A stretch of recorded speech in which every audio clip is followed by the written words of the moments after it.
décennies, il y a un mouvement que certains appellent altermondialiste qui a prouvé des solutions sur ces trois axes.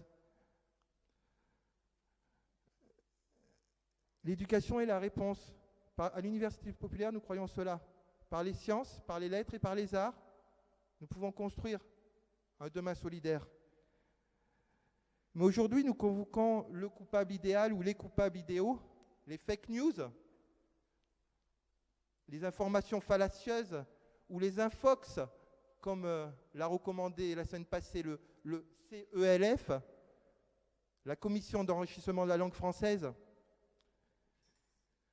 Oui, donc fake news, curieuse époque, curieuse expression, j'ai envie de dire. Fake de truqué, qui n'est pas vrai, une absence de vérité. Mais depuis le long de ces 23 séances, vous savez notre admiration pour Nietzsche, et ce n'est pas le premier d'ailleurs à l'avoir dit, la vérité est une sorte d'erreur, faute de laquelle une certaine espèce d'êtres vivants ne peuvent pas vivre. Nous combattons les idéologies. Ici, il me semble que Donc c'est ça la question, de décider ce qui est vrai. Qu'est-ce qui est vrai? Est-ce que la question qu'il y a derrière les fake news, c'est ça? Parce que si c'est aux GAFAM d'en décider, ou si c'est à l'État, aux autorités d'en décider, on aurait perdu beaucoup de choses dans l'histoire. Je ne sais pas si elles sont des vérités, mais en tout cas sont des faits, que ce soit Tchernobyl ou le Rainbow Warrior. Mais alors c'est quoi les fake news? Qu'est-ce que c'est cette histoire? On va vous écouter, mais est-ce que c'est Donald Trump? Est-ce que c'est Colin Powell qui, en 2001 à l'ONU, certifie qu'il y a des armes de destruction massive pour aller en Irak? Ou est-ce que c'est plutôt notre légendaire Nicolas Sarkozy et sa soirée le jour de la chute du mur aux côtés de Rostropovitch?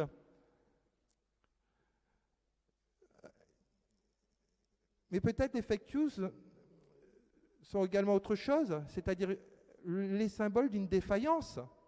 Mais de quelle défaillance s'agit-il? Est-ce que c'est la défaillance des médias de masse, de ne plus transmettre une information qu'on puisse qualifier de vraie? Ou peut-être c'est peut-être une autre défaillance. Je me questionne, moi, si la condition humaine n'a pas oublié que le doute et son corollaire, le questionnement et la question sont au plus haut, sont la chose la plus sacrée qui existe, la place au questionnement. Donc aujourd'hui, fake news, science ou Internet, chercher l'intrus. On a l'honneur de recevoir Fabrice Epelboin, enseignant à Sciences Po et auteur et éditeur de nombreux ouvrages sur la culture libre, et François Deroux, directeur des Petits Débrouillards, avec qui j'ai cofondé l'Université populaire et qui a lancé une jolie campagne sur les fake news aujourd'hui, parce que c'est ça aujourd'hui l'enjeu. Fabrice, je te remercie. Merci.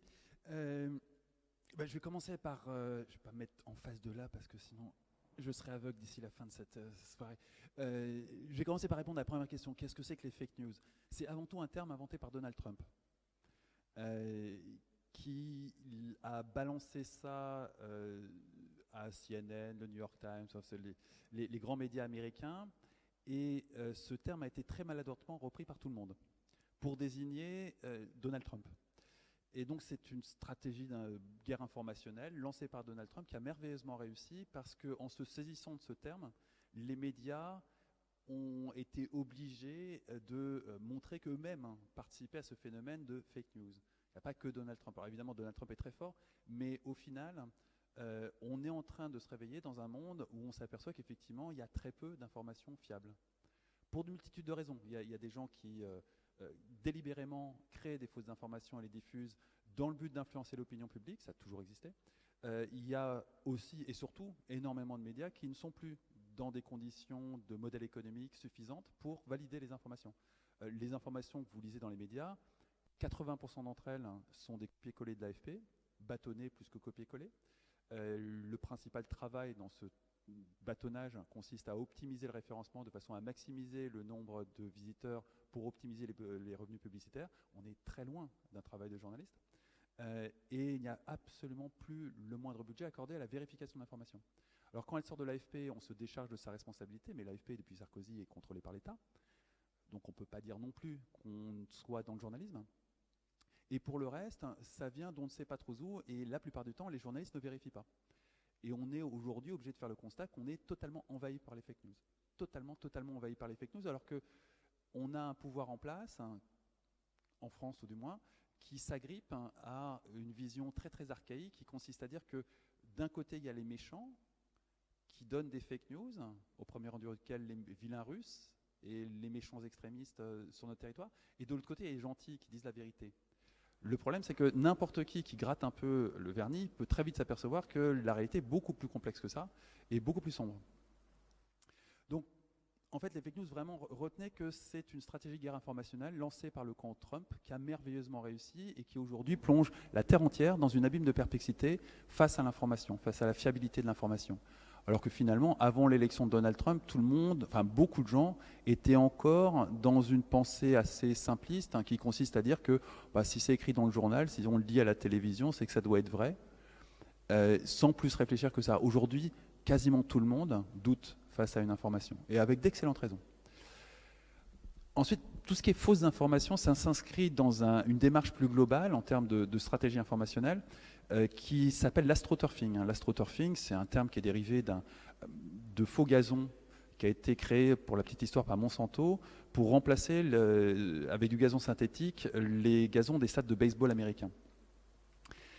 Et donc ce faux gazon, il faut savoir qu'un mouvement populaire en anglais, ça se dit grassroots, et ce faux gazon est devenu synonyme de faux grassroots, c'est-à-dire de simulation d'un mouvement populaire à travers différents médias. Aujourd'hui, évidemment, les réseaux sociaux, mais on peut remonter à ce genre de bidouille bien avant les réseaux sociaux.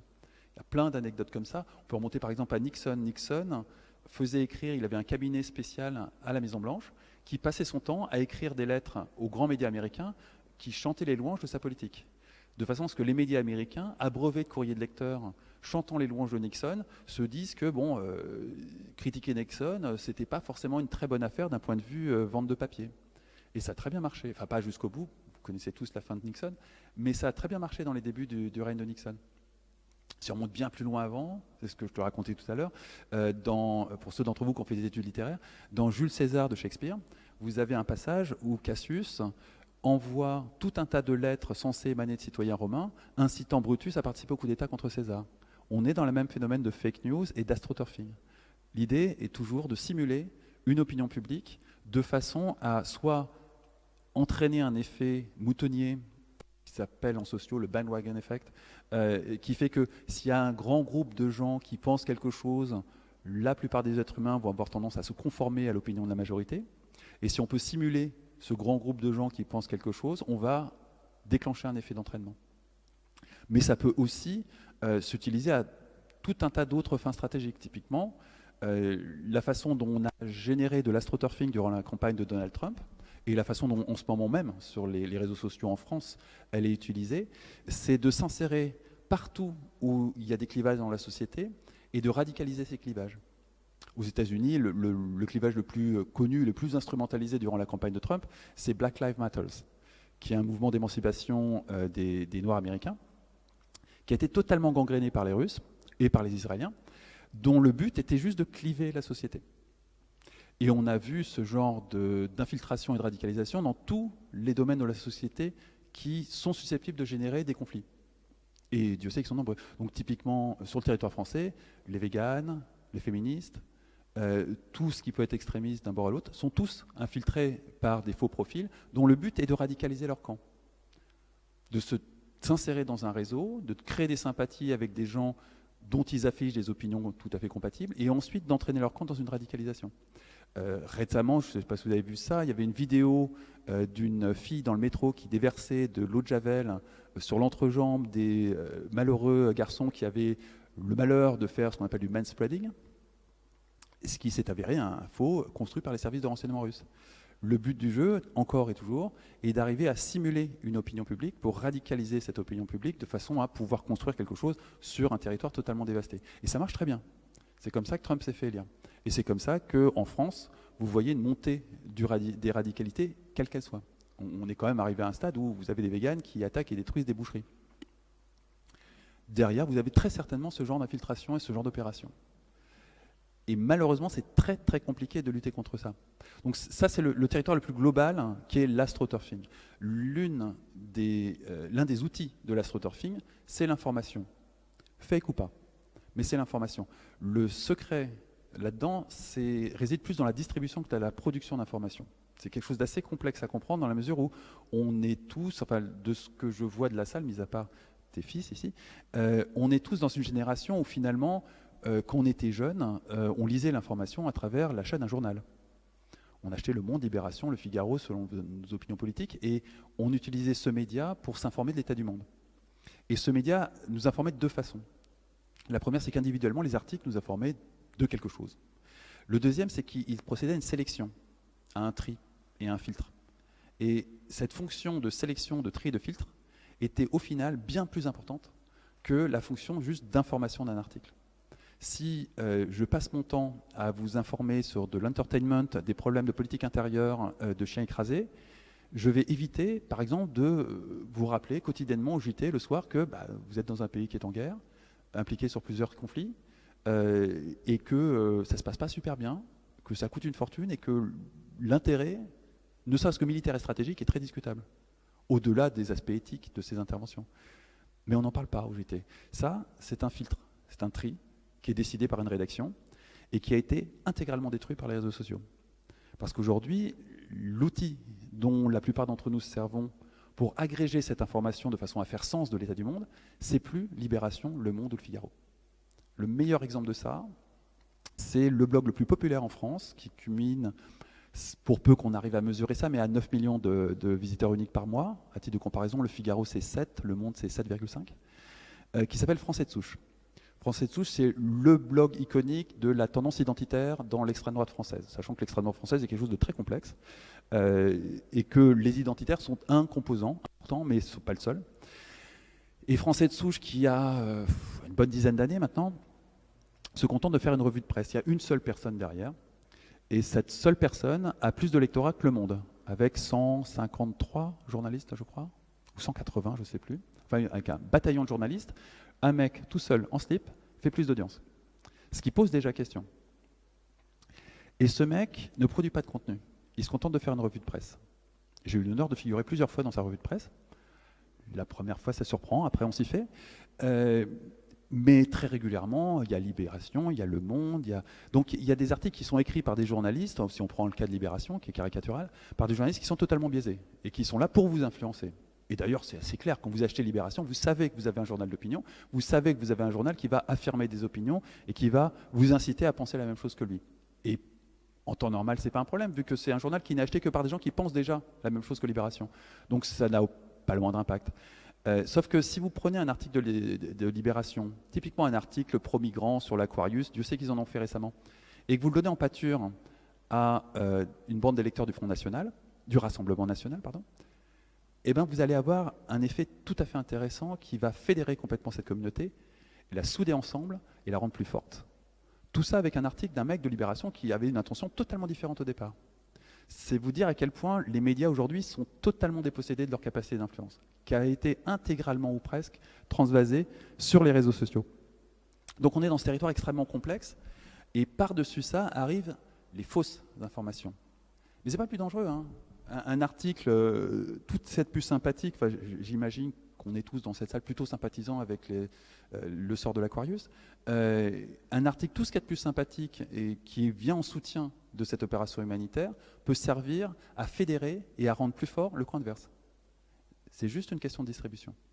Alors la distribution a complètement changé en 10 ans. On est passé des NMPP, qui était déjà très discutable comme système de distribution, aux réseaux sociaux. C'est-à-dire grosso modo à vos amis, à la façon dont vous, individuellement, vous allez vous inscrire dans un réseau social comme Facebook ou comme Twitter, et à la façon dont l'algorithme va lui-même procéder à un phénomène de tri et de sélection. Et évidemment, cet algorithme est on ne peut plus obscur. Autant la salle de rédaction de Figaro, on a une petite idée de comment ça se passe, autant l'algorithme de Facebook, c'est un mystère. Enfin, c'est un mystère. L'algorithme de Facebook, il fonctionne sur une intelligence artificielle pour distribuer de l'information. Son but, c'est que vous restez le plus longtemps possible sur Facebook. Il n'a pas d'autre but. Aucun autre but. Le but, c'est vous êtes un objet qu'on va vendre à des annonceurs, et le but du jeu, c'est que vous restiez le plus longtemps possible avec le plus de temps de cerveau disponible. C'est un modèle publicitaire vieux comme le monde, enfin vieux comme le monde, vieux comme TF1, mais géré par une intelligence artificielle. Et l'intelligence artificielle, elle a un vivier de 2 milliards de cobayes, nous tous. Donc autant dire une quantité d'informations pour comprendre ce qu'est l'être humain et comment faire rester un être humain le plus longtemps possible sur Facebook, qui est incroyable, absolument incroyable. Et elle a découvert une chose qu'on savait tous, c'est que la colère et la haine sont des moteurs bien plus puissants que l'amour et la bienveillance, infiniment plus puissants. Vous allez passer beaucoup plus de temps sur Facebook à vous engueuler avec quelqu'un pour lui prouver que vous avez raison, qu'à être bienveillant avec quelqu'un. Très concrètement, être bienveillant avec quelqu'un, c'est un like au mieux. Convaincre quelqu'un qui a une opinion différente de la vôtre, qu'il a tort et que vous avez raison, là, vous allez vraiment passer du temps. Et cet algorithme, il l'a bien repéré. Et il facilite énormément la colère et la haine. L'un des conseils que je donne à mes élèves, c'est que si vous êtes sur Facebook et que tout d'un coup, vous réalisez que vous êtes en colère, faites une pause. Arrêtez 5 minutes. Réfléchissez à d'où vient cette colère. Qu'est-ce qu'il a généré? La plupart du temps, c'est Facebook qu'il a généré afin de maximiser ses revenus publicitaires. Twitter ne procède pas du tout de la même façon. Essentiellement parce que technologiquement ils sont à 1000 lieues de Facebook, mais c'est vous dire le rôle essentiel de la distribution et de l'intermédiation algorithmique dans cette distribution, qui ont radicalement changé le territoire de l'information. Donc ensuite, pour arriver sur les fake news, c'est-à-dire les informations qui sont délibérément fausses, et vous avez vu que très concrètement, je peux complètement influencer votre opinion avec des vraies informations. Si vous êtes un électeur démocrate américain, très à gauche, et que je vous balance l'information que Hillary Clinton a utilisé une campagne antisémite pour disqualifier Bernie Sanders, il y a de bonnes chances que vous absteniez. J'ai juste donné une information qui est vraie à la bonne personne. Si vous êtes un électeur républicain particulièrement paranoïaque, apeuré, eh ben, je vais vous distribuer une belle promesse sur un gigantesque mur que je vais mettre avec le Mexique qui va vous protéger des vilains Mexicains. Par contre, si j'ai repéré que vous êtes plutôt d'une tendance agressive et très à cheval sur le deuxième amendement, qui est le droit à porter les armes, eh ben, je vais vous proposer de porter des AR-15, qui sont une arme semi-automatique militaire, dans la rue, parce que c'est votre droit en tant que citoyen américain. Et c'est en distribuant toutes ces informations, qui unitairement sont vraies, hein, j'ai des promesses de campagne et des faits avérés, que je vais pouvoir complètement renverser l'opinion publique, uniquement sur la distribution.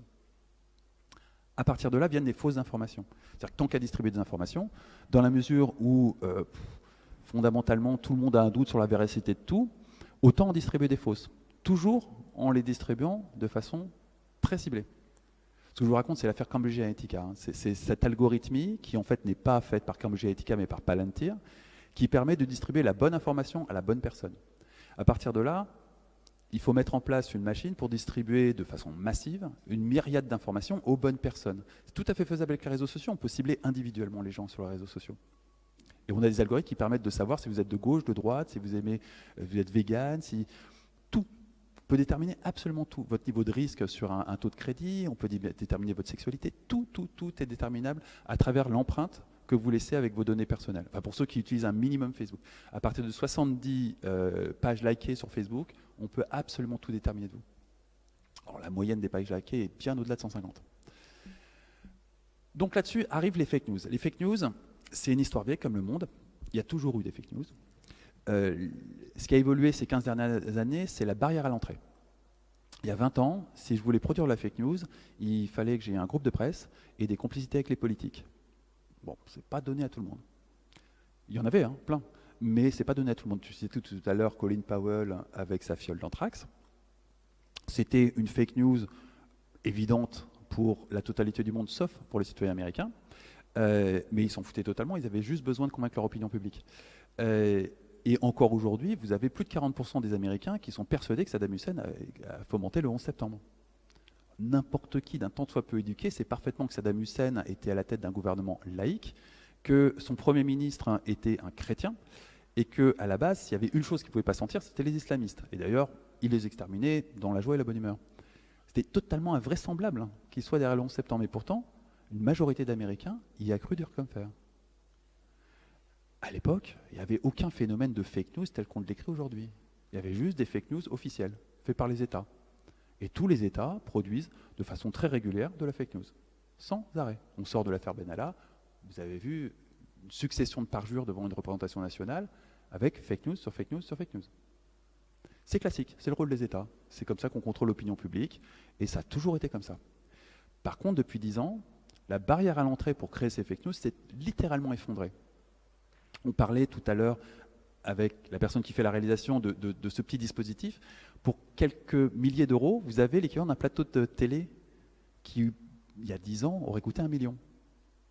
Mais si vous voulez éditer un journal aujourd'hui, c'est même pas quelques milliers d'euros qu'il vous faut. C'est gratuit. Vous ouvrez un compte sur wordpress.com, vous habillez un blog de façon un peu professionnelle et vous avez un média. Et si vous savez vous débrouiller avec Internet, les stratégies de référencement, le buzz, tout ce bordel, eh ben vous avez un réel média. Eh ben c'est ce qui s'est passé durant la campagne de Donald Trump en Macédoine. Et probablement dans d'autres endroits. Mais en Macédoine, il y avait une conjonction de deux choses. D'une part, une population très éduquée et anglophone, et d'autre part, des revenus très bas, très très bas. Et donc vous avez eu des milliers d'étudiants qui se sont dit qu'après tout, ils étaient parfaitement bilingues en anglais, qui suivaient l'actualité américaine, qui peuvent, on va dire, sur n'importe quelle connerie de l'actualité américaine, de façon à générer du hit, du temps de cerveau disponible, de l'espace publicitaire. Et c'est ce qui s'est passé. Des milliers de publications qui racontaient n'importe quelle merde, pas nécessairement dans l'esprit de foutre la merde sur le territoire américain, dans l'esprit de manger, en Macédoine, pour des gens qui sont au chômage, qui n'ont aucun revenu, mais qui ont bac+6 et qui sont parfaitement bilingues en anglais. Et vous avez comme ça une déferlante de fausses informations sur le territoire américain qui émanait d'une ville en Macédoine où tout d'un coup, qui était une ville universitaire, où tout d'un coup les étudiants s'étaient refilé le bon plan qui consistait à faire de la merde en anglais. Ils y passaient 5-6 heures par jour et ils se faisaient des revenus qui avoisinaient les $1000 par mois, ce qui en Macédoine est très confortable. À côté de ça, vous avez des choses plus organisées comme Breitbart News, qui est le média de Steve Bannon. Steve Bannon, pour ceux qui n'ont pas eu la joie de connaître ce garçon, c'est le conseiller, c'est l'ex-conseiller white suprémaciste de Donald Trump. Ça a été l'un des cerveaux de la campagne de Donald Trump. Il a été également vice-président de Cambridge Analytica. Et avec Peter Thiel, le fondateur de Palantir, ça a été les deux têtes pensantes de la campagne de Donald Trump sur le plan numérique.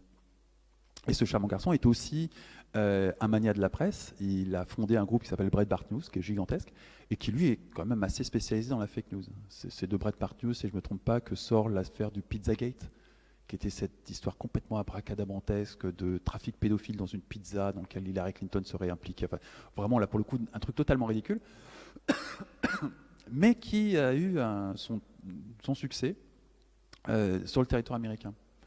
Et donc, vous avez ce mix entre des officines qui produisent délibérément de la fausse information, des endroits, des zones du monde dans lesquelles la réalité économique fait que la production de fausses informations devient un moyen de subsistance, des journalistes de presse traditionnels qui ne vérifieront pas les informations qu'ils diffusent, produisent eux-mêmes beaucoup de fausses informations, et des États qui produisent de la fausse information. Et par-dessus le marché, vous avez des États qui interviennent dans les territoires informationnels de l'État d'à côté.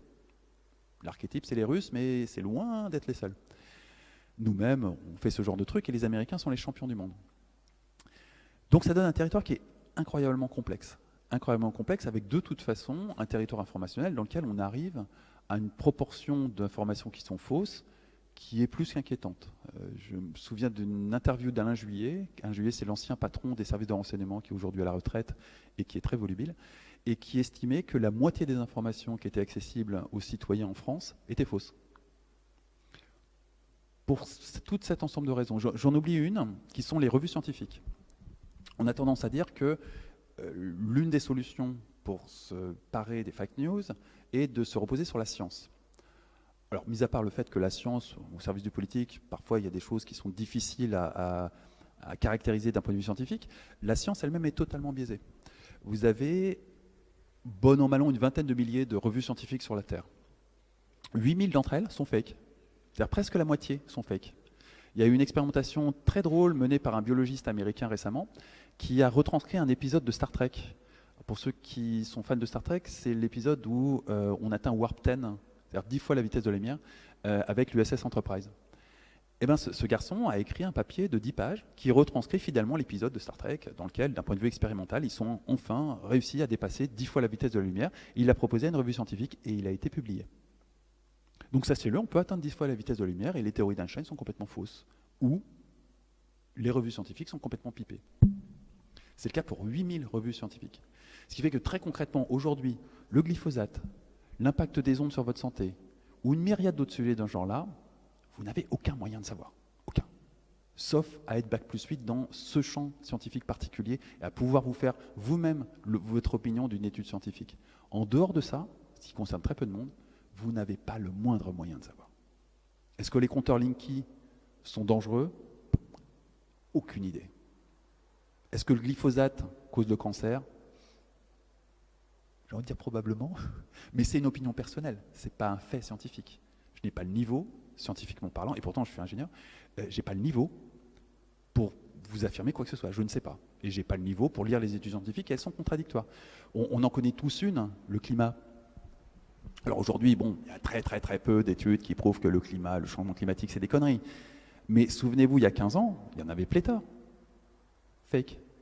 Toutes fake. Ça fait 30, 40 ans, depuis 73, bien plus que 40 ans, 45 ans, qu'on sait pertinemment qu'on fait des conneries avec l'écologie et qu'on va vers un réchauffement global qui aura des conséquences catastrophiques. Ça fait 40 ans qu'on nous abreuve de fake news à ce sujet, pour reculer l'échéance de devoir changer. Et on n'a toujours pas changé. Tout ça, c'est de la fake news. Donc c'est vraiment un phénomène qui est très vieux, très ancré, dans lequel on a une soudaine prise de conscience qui est salvatrice, qui est très bien. Mais réalisez, moi j'enseigne ça depuis 2010, et jusqu'à il y a un an, c'était considéré comme des théories complotistes. Encore aujourd'hui, le discours officiel consiste à dire, d'un côté vous avez les Russes et RT News qui font de la fake news, et de l'autre côté vous avez la vérité révélée sur TF1 tous les soirs 20h. Maintenant, je doute que qui que ce soit ici croit à ce genre de dichotomie manichéenne. Et la réalité, c'est que RT, dans la mesure où ils ont le CSA qui les regarde 24 heures sur 24, ils vérifient 3 fois chaque information qu'ils diffusent parce qu'ils savent très bien qu'à la première connerie, ils ont leur autorisation d'émettre qui saute. Ils ont fait une connerie jusqu'ici, une. Ils sont trempés dans le timeline, dans le timecode de la retranscription d'un témoignage. C'est-à-dire que très concrètement, ils ont pris un témoignage d'un mec qui parlait un dialecte syrien, que personne chez RT ne parlait, et ils l'ont chopé via une agence de presse qui leur fournissait la vidéo et le transcript avec la traduction. Donc ils sont basés sur la traduction. Et à un moment, le mec s'est planté entre la traduction de 2 minutes 30 et 3 minutes. Donc au moment où le mec disait « Bonjour, je m'appelle Igor », c'était traduit « J'ai mangé des œufs ce matin ». Eh bien, ils sont fait allumer par le CSA pour ça. Donc vraiment, il n'y a pas plus de fake news sur RT que sur TF1, il y en a partout, absolument partout. Et dans la mesure où il n'y a pas, l'exception notable de RT News, la moindre sanction vis-à-vis des journalistes qui en produisent, il n'y a aucune raison que ça s'arrête. C'est exactement comme le système financier. J'imagine que vous avez tous entendu parler de la Société Générale et de la BNP et de leur profond respect des lois. Dans la mesure où il n'y a pas de sanction, il n'y a aucune raison qui change. Parce que ça leur rapporte quand même beaucoup de pognon. Donc on est dans cette situation d'un pays qui se réveille face à une situation catastrophique et des médias et de l'information en général, dont la presse est morte. La presse française est morte, il faut le savoir, elle vit sous perfusion, il n'y a plus de lecteurs, et on en est au stade où des blogs du Front National font beaucoup plus de lecteurs que le premier quotidien de France. Et je ne vous parle même pas d'égalité et de réconciliation, qui est à 8 millions, je crois. Donc, mesurez bien la situation de l'information en France. Français de souche, 9 millions de lecteurs, égalité et réconciliation, 8 millions de lecteurs, Le Monde et le Figaro, 7 millions. On en est là. Et c'est quelque chose qu'on refuse de regarder en face. Refuse obstinément de regarder en face. Et c'est très, très dur à regarder en face. Et j'ai toujours pas abordé les fake news. Il n'y a pas des masses d'usines à fake news en France pour l'instant. Et on n'a pas encore vu apparaître d'usines à fake news étrangères qui vient alimenter les médias français. Ça pourrait venir, mais pour l'instant, on n'en est pas là. On en est au tout début de ce qui a profondément transformé le territoire américain, qui est de l'infiltration par des éléments étrangers, d'une myriade de communautés sur les réseaux sociaux à des fins de clivage et de radicalisation. Et vraiment, là, pour le coup, ça a été prouvé et démontré partout. Partout. On n'est pas suffisamment au point pour pointer du doigt, et puis c'est pas le but du jeu, un pays en particulier, mais très concrètement, on est absolument sûr qu'il y a des infiltrations dans tous les mouvements sociaux que vous pouvez voir online, absolument tous. Le plus caractéristique, c'est le mouvement féministe actuel, qui part dans des techniques de radicalisation, et puis qui a eu la chance de se faire gauler avec les Russes la semaine dernière. Donc là-dessus, il n'y a aucun doute, on sait qu'il y a une force étrangère qui impacte son débat, qui s'infiltre et qui tente de le radicaliser. Mais c'est vrai partout, partout, partout, partout. Essentiellement parce que ça ne coûte rien. J'avais fait des travaux pratiques il y a quelques années, ce qui m'a valu d'être remarqué par notre actuel président.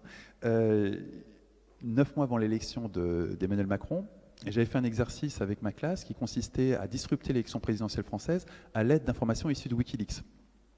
Donc inutile de vous dire que quand les Macron Leaks sont arrivés, le cabinet de Macron a été très très rapidement au courant des travaux pratiques qu'on faisait à Sciences Po à ce sujet. Mais c'est vous dire à quel point c'est facile à faire avec une classe de 29 élèves. Hein. J'avais de quoi foutu un barouf pas possible hein, dans l'élection présidentielle française. Et les Macron Leaks, qui ont été un fiasco total, sont l'œuvre d'amateurs, mais de très très bas niveau, et probablement d'une équipe de quelques personnes. Et malgré tout, ça a foutu la merde. Et c'était très très mauvaise qualité comme fake news. Donc c'était pas du tout les Russes. C'est pas possible que les Russes soient mauvais à ce point. Pour vous donner un ordre d'idée de l'amateurisme absolu des Macron Leaks, le fameux document teasé par Marine Le Pen lors de ce débat présidentiel mémorable, où Marine explique à Emmanuel qu'il ne faudrait pas qu'on découvre qu'il a un compte aux Bahamas, et comme par hasard, le document apparaît sur 4chan quelques heures plus tard. Alors le document, il a été fait au ciseau et à la colle. Alors, vous prenez le doc PDF, vous le montez dans Photoshop, vous boostez les contrastes, vous allez avoir les coups de ciseaux. Et cherry on the cake, la signature d'Emmanuel Macron sur l'ouverture de son compte en banque, qui est censée remonter à des années et des années, c'était la signature qu'il avait sur ses tracts de campagne, où vous avez Emmanuel Macron. Mais sa vraie signature, c'est des pattes de mouche, totalement lisible. Donc forcément, pour son tract de campagne, on a dit on va changer ta signature parce que personne ne va repérer que c'est toi qui signes. On va te faire une jolie signature, le graphiste il va te la faire, t'inquiète. Et c'est celle-là qu'ils ont utilisée. C'est dire le niveau, quoi. Et cherry on the cake, ils ont fait donc ce montage papier à colle, ils l'ont foutu sur une grosse photocopieuse pour faire un scan avec une clé USB, ce que vous avez tous fait. Mais ce que la plupart d'entre vous ignorent, c'est que la plupart de ces photocopieuses scanners, ils vous mettent des métadonnées dans le PDF qui vous scanne. Et donc les métadonnées sur les Macron Leaks, sur le document d'ouverture de compte aux Bahamas, pointaient du doigt une Canon, un très gros modèle, un modèle qui valait 17 000 € à l'achat. Or, il y a une caractéristique de ces énormes photocopieuses que vous trouvez dans les grandes boîtes, c'est qu'elles sont vendues avec un contrat de maintenance. Toutes. Et donc, il a fallu quelques minutes entre le moment où on a récupéré le PDF, on en a extrait les métadonnées, et probablement une commission rogatoire aux États-Unis ou un coup de fil de la CIA aux États-Unis pour demander poliment à Canon à qui appartient cette photocopieuse. Tout ça a pris quelques minutes. Après, on vous a raconté une belle histoire de c'est les Russes, machin, tout ça. Mais la Canon, non, elle était aux États-Unis. Ça aussi, c'est une fake news. Donc on a fake news sur fake news sur fake news, fake news. Au bout d'un moment, c'est normal que personne ne croit en rien. C'est absolument logique. Et on en est là. C'est-à-dire qu'on en est aujourd'hui en France et avant-hier aux États-Unis dans une situation où plus personne n'a confiance en quoi que ce soit en termes informationnels. Du coup, qu'est-ce qui se passe ? Il y a un travers classique de l'être humain qui consiste, on a tous notre vision du monde, notre compréhension du monde, notre vision de ce qui est juste, ce qui n'est pas juste, ce qui est bien, ce qui n'est pas bien, et on va tout simplement filtrer à partir de là. Une information qui correspond à notre vision du monde, on va l'accepter, on va l'accueillir, on va la retransmettre, on va la rediffuser, on va la faire sienne. Une information qui vient contredire notre vision du monde, on va la rejeter, parce que statistiquement, c'est forcément une fake news. Ce qui est extrêmement casse-gueule. Extrêmement casse-gueule, surtout dans un temps où le progrès s'accélère à une vitesse telle qu'il est quand même très sain de remettre régulièrement à jour ses bases. Très très sain. Et ça va donner l'univers informationnel dans lequel on est aujourd'hui. C'est-à-dire des gens qui rediffusent des informations parce qu'elles leur conviennent, moi parce qu'elles sont vraies, mais parce qu'elles leur conviennent, et parce qu'ils cherchent à imposer leur point de vue à leur entourage à travers les réseaux sociaux. Et donc ils retweetent ou ils republient tout et n'importe quoi pour peu que ça corresponde à leur vision du monde, y compris si c'est totalement faux. Et c'est très facile de griller les gens à ce petit jeu. Là encore, c'est la distribution qui est le maître mot. Si vous distribuez la bonne fake news à la bonne personne, il la rediffusera docilement, parce que ça correspond à le monde tel qu'il a envie de le voir. Peut-être une réaction. Si vous avez des du public. questions, allez-y, vraiment. Peut-être des questions dans le public ? Des questions, des réactions, quoi que ce soit. Attendez. Oui, bonsoir. Ce que vous décrivez comme sensation un peu désagréable, de ne plus savoir qu'est-ce qui est vrai ou qui est faux, est-ce que c'est pas la définition de cette expression de post-vérité? Oui. S'il faut mettre un mot dessus, on peut dire post-vérité. Post-vérité, ça correspond effectivement à ce monde où finalement chacun a sa vérité. Ce qui est merveilleusement traduit par Trump, malgré son vocabulaire limité. Effectivement, la post-vérité, c'est chacun sa vérité. J'ai la mienne, j'ai la vôtre. Vous avez la vôtre. Et si on est sur des positions politiques qui sont radicalement différentes, mais absolument aucun moyen, on va juste se friter sur les réseaux sociaux, ce qui va être une joute verbale classique qu'on voit tous les jours sur Twitter ou sur Facebook, mais fondamentalement, je ne vais pas réussir à vous convaincre. Sauf à adopter un mode d'interaction qui serait typiquement entre quatre yeux. Mais dès que j'ai un public autour, on va chacun passer sur qui a la plus grosse. Et c'est variable sur Facebook ou sur Twitter. Si on se retrouve tous les deux et qu'on a une relation préétablie de confiance, là, il y a peut-être moyen que l'un de nous influence l'autre ou que les deux s'influencent l'un l'autre. Mais à partir du moment où il y aura un public, on va chacun défendre notre camp. Et on va chacun rallier votre camp. Et si on fait ça, vous et moi, sur des réseaux sociaux, je vais vous mettre complètement par terre, parce que je vais être en mesure non seulement d'utiliser deux profils alternatifs qui vont venir étayer mon point de vue alors que c'est moi qui les contrôle, ou même de rameuter des potes qui vont se mêler à la conversation et qui vont même pouvoir jouer des jeux assez pervers, du genre se mettre de votre côté pour ensuite vous faire dériver. Un grand classique. Alors que vous n'avez pas ces armes dialectiques. Et si vous venez dans mes cours, je pourrais vous les enseigner.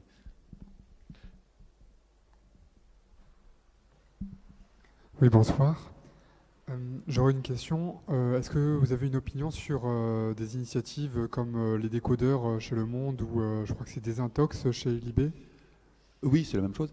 Grosso modo, vous avez des usines à fake news qui vous disent la vérité. Ces gens ne sont pas crédibles. C'est une initiative louable, c'est bien de faire ça. Mais à partir du moment où ça émane du monde de Libération, ça ne convainc que les gens qui sont déjà convaincus par le monde de Libération. Si vous voulez que je vous raconte des années, et j'ai des amis qui écrivent dans le monde des Libérations, mais c'est pas fiable du tout. D'accord, parce que la suite de ma question, c'était aussi en quelque sorte, si on peut se mettre d'accord sur l'idée qu'il y a en quelque sorte une vérité, il y a par contre plein de façons possibles d'être faux. Donc on dit fake news, est-ce qu'on est inexact ou est-ce que c'est complètement bidon? Et j'ai l'impression, chez les décodeurs par exemple, qu'ils vont en quelque sorte évaluer d'autres médias selon une note d'objectivité et vont condamner fermement tout journalisme d'opinion. Non, ils condamnent énormément d'opinion. Quand ils ont commencé, mais ils ont vite arrêté ce délire, à classer les médias selon leur niveau de fake ou pas. Ils ont classé en fake tout un tas de médias typiquement qui racontaient une autre histoire que l'histoire officielle en Ukraine. À l'époque, rappelez-vous, l'histoire officielle en Ukraine, c'était des vilains soviétiques, enfin pas soviétiques, mais pas loin, qui luttaient contre des gentils démocrates, qui cherchaient à acquérir leur liberté. Et puis, il y a eu ce fantastique journaliste qui s'appelle Paul Moreira, qui à un moment s'est dit, mais c'est quoi ce bordel? Il a pris sa caméra, il est allé sur place. Et puis, c'est pas n'importe qui, c'est vraiment une pointure du journalisme français. Et sur place, il s'est aperçu que, un peu comme en Grèce, les forces de sécurité étaient quand même issues de partis nazis. Et donc, en fait, c'était pas des vilains soviétiques contre des gentils démocrates, c'était des soviétiques contre des nazis, c'est une vieille histoire. Et que la réalité était quand même très très éloignée de ce que transcrivait le Monde des Libérations. Et à cette époque-là, le Monde, enfin surtout Libération, a taxé tous les gens qui donnaient une autre vision que la leur sur l'Ukraine de complotistes. Donc objectivement, c'est une initiative intéressante, mais c'est pas du tout une solution. C'est absolument pas une solution. François, je voudrais peut-être qu'on vienne qu'on entende la science. On est dans un réseau d'éducation populaire et les petits brouillards défendent l'apprentissage à la science. Là, ce qu'ils ont lancé, c'est venez interroger votre savoir. J'entends Fabrice qui dit que la science ne peut un peu pieds et mains liés face aux fake news. La science à la fois est envahie par les fake news et de l'autre côté arrive dans un territoire où les gens ne vont accepter comme vérité que ce qui correspond à leur point de vue. Donc la science, aux États-Unis, qui est quand même la nation leader d'un point de vue recherche scientifique, de très très loin, vous avez 40% de la population qui est persuadée que la Terre a 7000 ans. Donc c'est pas malheureusement la solution universelle, la science. Je vois ces macarons, venez interroger votre savoir. Il y a quand même quelque chose où je trouve que de le mettre en avant aujourd'hui, c'est bien si les gens s'interrogent un peu plus le questionnement. Je trouve que je crois encore dans l'éducation. Non, pour la stabilité sociale, non, c'est pas bien. Je vais être cynique 5 minutes, c'est une catastrophe. Une population qui s'interroge, c'est une population qui n'est pas stable. Ce que tu veux en tant que politique, c'est une population qui ne réfléchisse pas et qui vote de temps en temps, une fois tous les 5 ans, mais qui ne réfléchissent pas en temps normal. Si tu commences à avoir une population qui réfléchit, tu as le territoire idéal pour avoir un bordel pas possible. C'est bien hein, dans l'absolu, je vous incite tous à réfléchir, mais d'un point de vue société, c'est pas ce que tu veux en tant que dirigeant de société, du tout. Ouais. On peut ne pas être d'accord avec ce que tu dis, mais si on reprend un peu je ne parle pas de la première partie sur les informations de façon plus globale, qui est assez intéressante ce que tu as dit, mais sur la mésinformation, les fake news, enfin en gros tout ce qui n'est pas non plus le bon terme, mais toute cette manipulation de l'information, le faux, en tout cas nous on pense et on défend l'idée que finalement dans cette histoire-là, il n'y a rien de nouveau. Si, Non, la barrière rien à de- l'entrée qui s'effondre, Oui, c'est ça. et la distribution, enfin, le transfert sur la distribution, c'est c'est ça. quelque chose de nouvel. Mais rien de nouveau dans les principes, dans les concepts. Par contre, il y a une multiplication des émetteurs, parce que ça devient plus facile, comme tu dis, et une multiplication aussi des récepteurs, parce que tout le monde reçoit. Là, et du coup aussi, nous, ce qui nous intéresse, c'est les gamins, les enfants, le reçoivent aujourd'hui directement. Il n'y a plus le filtre voilà, qu'il pouvait y avoir avant, ou le temps qui peut jouer son rôle. Et aujourd'hui, on sait que les jeunes ne vont plus ne prennent plus leurs informations sur la télévision ni dans les journaux, mais sur Internet, et même pas sur Internet, parce qu'il n'y a même pas Wikipédia, c'est YouTube. C'est YouTube et Facebook. YouTube et Facebook, c'est là. Pour le jeune, moins Facebook. Mais on va dire, en gros, là, les dernières enquêtes que moi j'ai lues, c'est YouTube qui est la source d'information numéro 1 des jeunes aujourd'hui. Bon, donc ça c'est un fait. On veut pas, c'est comme ça, on peut pas le nier. Il faut mettre ça en perspective avec le fait qu'il y a une génération, ces mêmes jeunes ne lisaient pas, ne s'informaient pas, ne faisaient rien. Oui. Donc c'est quand même un progrès malgré tout. Oui, c'est pour ça que je suis pas si pessimiste. Bon, je sais qu'on a discuté un peu tout à l'heure, mais je suis pas aussi pessimiste non plus que ce que tu peux, parce que ce que tu nous racontes, qui est quand même déjà relativement grave et je pense que c'est important, mais dans le sens aussi que nous, ce qu'on voit, c'est que finalement, ces jeunes, finalement, on leur donne beaucoup d'informations. Et ces informations, c'est en fait, c'est des réponses à des questions. Et c'est des questions qu'ils ne posent pas eux. C'est des questions qui ont été posées autre part, par quelqu'un d'autre.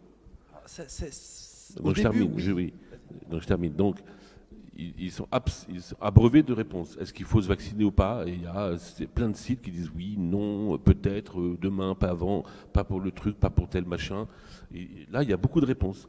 Pareil pour est-ce qu'il faut boire du lait? À quel âge on arrête de boire du lait? Maintenant, on ne sait plus s'il faut boire du lait, des produits laitiers. Enfin, bon. Donc ils ont beaucoup de réponses. Maintenant, par rapport nous à cette posture-là, on se dit, en tout cas nous, on essaie de reprendre en fait ce qui fait la science, c'est-à-dire en gros, pose-toi la bonne question. Donc quand on a beaucoup de réponses, méfie-toi et essaie de voir toi quelle est ta question. Et donc c'est là où on reprend la démarche scientifique, c'est-à-dire en gros, ne te laisse pas, donc développe ton esprit critique. C'est ça, l'esprit critique, c'est ne pas t'en laisser compter de ce qu'on te raconte. Mais toi, pose la question. Comment tu la poserais toi? Donc ça, c'est le premier chemin que nous, pédagogiquement, on a envie de tenir. Le deuxième, qui est à mon avis extrêmement important, et qui est aussi très lié à la science, c'est que la science, elle se fait sur des faits. Elle essaye de bâtir ses connaissances sur des faits. Et avec la limite et la portée de ces faits, ils savent très bien, le scientifique n'est pas la vérité, la science n'est pas la vérité, c'est la recherche. C'est un chemin vers la vérité, mais ce n'est pas la vérité. Et le scientifique refuse de dire qu'il dit la vérité. Il dit, voilà, aujourd'hui, de l'état de ce que l'on connaît, de ce que l'humanité a acquis comme connaissance, dans la limite de, et dans la portée, voilà, de ce que je peux te dire qu'aujourd'hui, voilà. Mais c'est ça, la science. Et c'est donc tout le contraire de la vérité. Bon.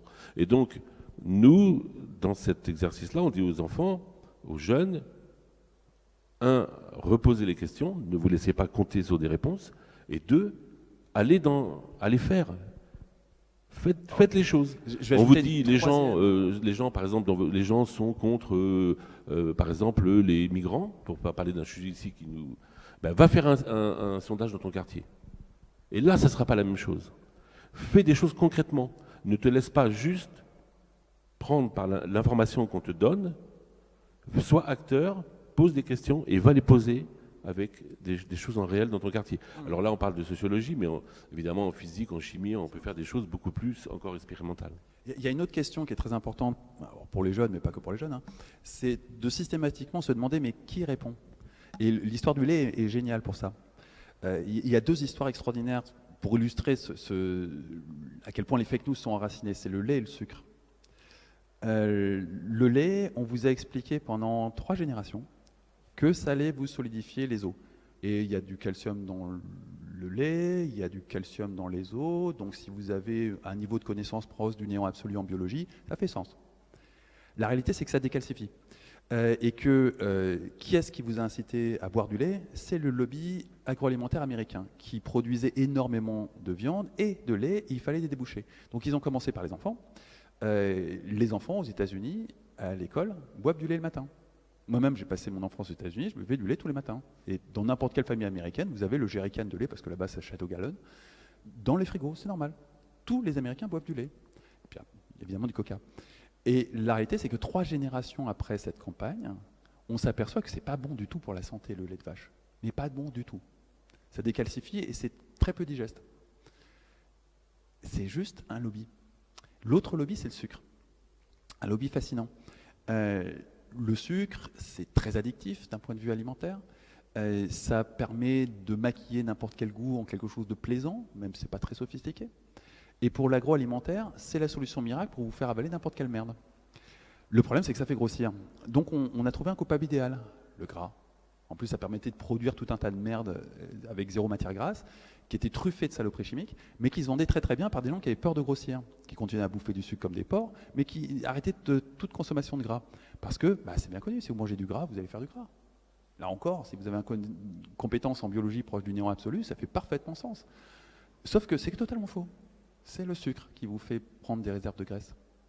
Mais le sucre, ça vous permet de vous fourguer tout un tas de merde agroalimentaire. Donc, pendant, là encore, des générations, l'industrie agroalimentaire a diffusé de la fake news, pointant du doigt le gras au détriment du sucre, de façon à pouvoir vous fourguer du sucre, et pour que vous évitiez de grossir, vous fourguez des produits avec 0 matière grasse, mais tout un tas de saloperies chimiques dedans. C'est de la fake news, mais juste par un énorme lobby. Et plus loin, souvenez-vous non, parce que peu d'entre nous étions là à cette époque, mais dans les années 50, la pub de Camel, le prescripteur, c'était un médecin qui expliquait que c'était vachement bien pour la santé de fumer des camels. C'était top. Et puis dans les années 60, quand même, la FDA américaine s'est dit que peut-être il ne fallait pas pousser le bouchon trop loin. Mais c'est rigoureusement la même histoire que le sucre, c'est rigoureusement la même histoire que le lait, c'est rigoureusement la même histoire d'une quantité affolante de choses dont la population générale est totalement convaincue et qui se repose sur des fake news. Mais tout ça date d'une époque où pour balancer de la fake news, il fallait être une énorme puissance agroalimentaire. Aujourd'hui, n'importe qui peut le faire. Absolument n'importe qui. Peut-être des questions ou des réactions dans le public. Moi,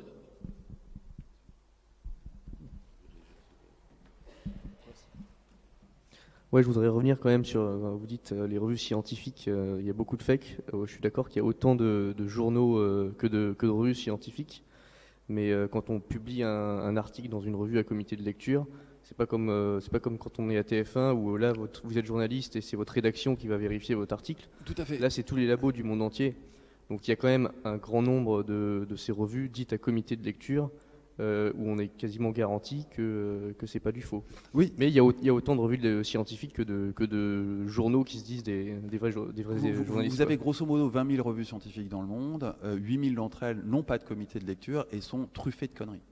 Ah oui, Le problème, je connais même des vrais scientifiques qui s'amusent à publier des articles bidons dans ces revues-là, juste pour montrer que, regardez, Tout à fait. j'ai cette publication bidon qui a été acceptée par cette revue, parce que Ouais, c'est juste un webmaster Warpen, qui valide l'article qu'il reçoit dans sa boîte mail. Le problème, c'est que ensuite, si vous allez voir un journaliste en disant regardez, l'eau a une mémoire, regardez, il y a des études scientifiques, plusieurs, je vous les donne, je vous assure, l'eau a une mémoire, et vous avez produit une fake news sur des bases scientifiques, avec un journaliste qui sera très sincèrement persuadé qu'il dit la vérité, vu qu'il se base sur des faits scientifiques. Oui, mais beaucoup de journalistes n'ont pas malheureusement les compétences nécessaires pour faire un article sur un vrai article scientifique. C'est souvent la déformation on compte qui sur les doigts de la main les journalistes qui ont le niveau scientifique pour faire un article. Malheureusement, oui. Donc, c'est la voie royale pour faire de la fake news. Vous avez un corps de journalistes qui fait des études littéraires, qui ne comprend rien, mais rien à la science. Moi, je me suis surpris à expliquer la théorie de la relativité générale à des masters à Sciences Po. qui ne savaient pas ce que c'était. Alors, fondamentalement, c'est quand même un concept quand même important à comprendre pour n'importe quelle personne bien éduquée. En master à Sciences Po, ils ne savaient pas. Et forcément, comme on forme aussi des journalistes, ça ne vous aura pas échappé, on forme des gens qui sont totalement ineptes à la chose scientifique, ainsi que la chose technique. Mettez un journaliste face à un ordinateur, c'est une poule avec un couteau. Ça, à part quelques exceptions, ils ne comprennent absolument pas comment ça fonctionne. Et du coup, vous avez un truc comme Cambridge Analytica qui arrive, ils ne savent pas traiter le truc, ils ne comprennent pas la dimension du problème. Ils ne font pas la différence, typique. Enfin, il y a plein d'exceptions. Heureusement, on a des bons journalistes en France, mais franchement, on les compte sur les doigts de la main pour les aspects technologiques. Quand Cambridge Analytica est arrivé, les journalistes ne comprenaient pas en quoi c'était un danger de mort imminente pour les démocraties occidentales. Ne comprenaient pas. Pour eux, c'était en plus, Facebook avait réussi à spinner l'histoire sous la forme de on a une faille, oulala, c'est un problème de sécurité. Ça fait que la plupart des journalistes, mentalement, ils se sont dit Facebook s'est fait pirater. C'est mal, c'est sale ce qui s'est passé, mais il y a eu une faille chez Facebook et des gens qui en ont tiré parti. C'est absolument pas une faille. C'était dans les contrats de partenariat de Facebook. Ces informations, ils les ont obtenues parfaitement légalement en respectant scrupuleusement les conditions générales d'utilisation de Facebook. Il n'y a aucune faille. Aucune faille. Et Facebook savait pertinemment ce qui se passait. L'entreprise qui a créé ce fameux algorithme qui a permis de cibler les électeurs américains avec de la news fake ou pas, s'appelle Palantir. C'est pas Cambridge Analytica. Palantir, ça a été fondé par Peter Thiel. Peter Thiel, fondateur de PayPal, qui est devenu richissime, plusieurs milliards, et il a eu l'excellente idée de miser sur une petite société qui venait de se créer, qui s'appelait Facebook. Il est au conseil d'administration de Facebook, c'est le mentor de Mark Zuckerberg et un très bon ami à lui. C'est l'une des rares personnes au conseil d'administration de Facebook qui compte, si ma mémoire est bonne, 6 personnes. Autant dire que c'est quelqu'un de très très proche de Facebook, extrêmement proche. Quand Mark Zuckerberg a été interrogé par une commission parlementaire américaine, il n'était pas sous serment. Un sénateur américain lui a dit « Vous savez ce que fait Palantir ?» Alors, pour ceux qui ne savent pas, Palantir équipe toutes les agences américaines avec des technologies de surveillance. C'est grâce à Palantir qu'on peut faire de la surveillance de masse. Ça fait sens de toute cette donnée. C'est une chose de les récolter, c'est une autre chose d'en faire sens. Le métier de Palantir, c'est de faire sens des données récoltées par la surveillance de masse. Et accessoirement, ils ont fourgué leur truc au service de renseignement français. Mais c'est une autre histoire. Et donc, Mark Zuckerberg a répondu devant une commission parlementaire qu'il n'avait pas la moindre idée de ce que faisait Palantir. C'est son mentor. C'est son premier investisseur. C'est, avec Bill Gates, ses 2 mentors en business. Et il ne sait pas ce que fait sa société. Foutage de gueule, mais intersidéral. Peut-être pour compléter sur ce que tu disais, là où ça devient peut-être compliqué, parce que sur ces histoires de fausses publicités ou même d'endoctrinement, ce que je dis encore, c'est pas neuf. Non, mais par contre, aujourd'hui, la publicité, le but, c'est de ce qui vous est influencer, compliqué, de vous faire un acte d'achat. Voilà. C'est quoi la différence entre un acte d'achat et un vote? Oui, ce qui est compliqué sur ce que tu disais, par exemple, alors, parce que les scientifiques, ils ont quand même une façon de produire du savoir qui est très particulière, à l'histoire. Des systèmes à comité de lecture et lecture croisée. À comité de lecture et par les pairs, et c'est comme ça. Et aujourd'hui, par exemple, il y a donc justement des gens qui sont mal intentionnés, qui promeuvent l'idée qu'on ait des comités de lecture qui soient faits par les citoyens, comme toi, avec des panels. Alors c'est génial, parce que ça va. Théorie de la relativité avec des gens qui Exactement. ont arrêté leurs Alors les études gens en vont dire c'est terminale. génial, c'est la démocratie. Et ça va faire quoi? C'est l'allocratie, c'est non, mais, un délire assez particulier. Non mais je suis d'accord, mais toi ce que je veux dire c'est que si tu poses la question aux gens, vous allez maintenant être co-décideurs de ce que on va regarder tout dans les publications scientifiques, les gens disent c'est génial, là c'est la démocratie, on va tous participer. Et la participation n'est pas toujours une forme de démocratie souhaitable. Et donc du coup, dans ces histoires de validation justement de la chose scientifique, c'est extrêmement compliqué parce que aujourd'hui, en tout cas les scientifiques que moi je croise qui sont très inquiets sur on va dire l'accélération qu'on peut voir aujourd'hui et qui va encore, on l'a parlé tout à l'heure avec l'IA, connaître certainement un deuxième saut important, c'est que si on n'arrive plus à valider scientifiquement par une méthodologie qui était celle aujourd'hui qui était proposée par les pairs, on ne pourra plus se mettre d'accord sur ce dont on cause. Donc on ne pourra plus parler le même langage. Et ça, c'est gravissime. Et c'est la démocratie derrière qui est en jeu. C'est pas juste. Donc c'est vrai que ces questions de le rapport à la science, pour nous, on pense qu'effectivement, il faut travailler avec les scientifiques sur ces choses-là parce qu'ils sont trop en dedans, ils sont trop attentistes. Je trouve, ils devraient être plus mobilisés pour faire attention à toutes les dérives possibles parce qu'il en va de choses extrêmement importantes, je pense, pour la démocratie et pour l'humanité. Ouais, et en même temps, honnêtement, je pense que le danger imminent, il est plutôt dans des outils de distribution ciblée d'informations. C'est vrai qu'il y a un problème avec les sciences, mais il n'est pas nouveau et il ne peut pas vraiment se résoudre. Il y a un problème avec le progrès, dans l'absolu. Le progrès, c'est une idéologie dominante qui a structuré nos 2 derniers siècles de politique. Toutes les politiques qu'on a connues ces 2 derniers siècles, partout dans le monde, et quasiment partout dans le monde, sont basées sur le progrès. L'idée que le progrès, c'est intrinsèquement bon et que ça va apporter du bien pour les sociétés, pour les individus. Mais elles sont biaisées. En fait, le progressisme est basé sur une notion de progrès linéaire qui apporte du bien à l'humanité. Et c'est dans le terme linéaire qu'il y a un bug. Le progrès a longtemps été linéaire. Mais depuis déjà quelques décennies, le progrès se base sur l'outil informatique. Quel que soit votre domaine de recherche, ou presque, mais même en sociaux, votre recherche scientifique est basée sur la chose technologique. Si vous faites du nucléaire, vous travaillez essentiellement avec des ordinateurs sur des simulations. Et donc plus l'ordinateur est puissant, plus votre progrès accélère. Or, la chose informatique est basée sur une loi dont vous avez dû entendre parler, c'est la loi de Moore, qui est que la capacité de calcul d'une puce informatique double tous les 18 mois. Et donc fondamentalement, ça ne décrit pas un progrès linéaire, ça décrit un progrès exponentiel. Et le progrès exponentiel, l'exponentiel n'est pas quelque chose qui peut être abordé par l'esprit humain. Ça peut être abordé par les mathématiques, mais pas par l'esprit humain. C'est comme la lumière. La lumière, c'est, vous avez dû entendre parler de ça, c'est à la fois une onde et une matière.